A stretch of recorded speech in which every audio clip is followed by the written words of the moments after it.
Bilang isang babae, mas gugustuhin ko na sabihin mo sa akin yung katotohanan kahit na masakit. Kesa itatago mo sa akin tapos malalaman ko balang araw may tinago ka sa akin, mas masasaktan ako. So bottom line, better be honest kesa pagtakpan ninyo ang isang bagay at masaya kayo ngayon pero darating ang panahon na kakainin kayo ng inyong mga pagsisinungaling. Okay? Just be honest, be open. Mas maganda na doon tayo sa katotohanan. Kasi kapag nasa katotohanan tayo, ano man ang mangyari, alam natin na totoo yung lalabas na emosyon. Mahal tayo ng tao, hindi lang sa mga tamang nagawa natin, kundi maging sa mga mali. At kapag mahal tayo ng isang tao, tatanggapin tayo ano pa man ang past natin. Hindi tayo matatakot na mag-confess sa kanila ng mga bagay kahit pag-awayan pa natin. Kasi at the end of the day, tatanggapin tayo kung talagang mahal tayo. Napakahirap kalabanin ng puso at isip. Ang sarili mong puso, isip at konsensya. Kaya ngayon pa lang, learn to let go. Habang maaga pa, learn to let go. Kasi may iba pang tao na pwedeng magpasaya sa'yo. Hindi yung mga tao na sobrang complicated ng buhay, dadagdag pa tayo sa complication ng kanilang mga pamilya. Mahirap kasi talaga sabihin sa partner mo na hindi na kita mahal. Alam mo yon, mahirap sabihin yun eh. Mas madaling umamin na mahal kita kaysa sabihin mo sa partner mo na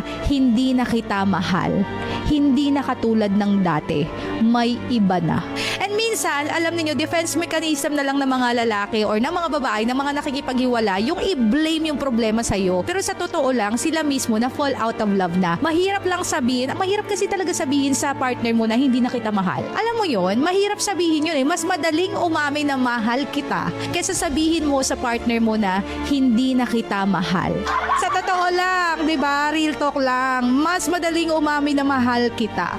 Pero yung sasabihin mo na hindi na kita mahal, may mahal na akong iba, ang hirap no. Kaya yung iba, defense mechanism na lang nila na i-recall yung mga pagkakamali mo na maghihiwalay tayo kasi ganito, may trust issue na, kasi ganito, ganto. Whatever the reasons are, ang pinakarason lang naman talaga noon, most probably is hindi ka na niya mahal kasi may mahal na siyang iba. At kung tatanungin mo ako ngayon, kung kinakailangan mo na bang mag-give up o ipagpatuloy pa to, isa lang ang sasabihin ko, okay lang na sumuko. Okay? Okay lang na bumitaw. Okay lang na sumuko. Kasi, hindi naman kaduwagan yung pagsuko natin eh. Minsan, kailangan na talaga nating sumuko kasi una sa lahat, hindi na tayo pinaglalaban ng tao pinaglalaban natin. Mahal mo nga siya. Ang tanong, mahal ka ba niya? At kung mahal ka nga niya, bakit hindi ka niya pinipili? Hindi ka din niya pinaglalaban.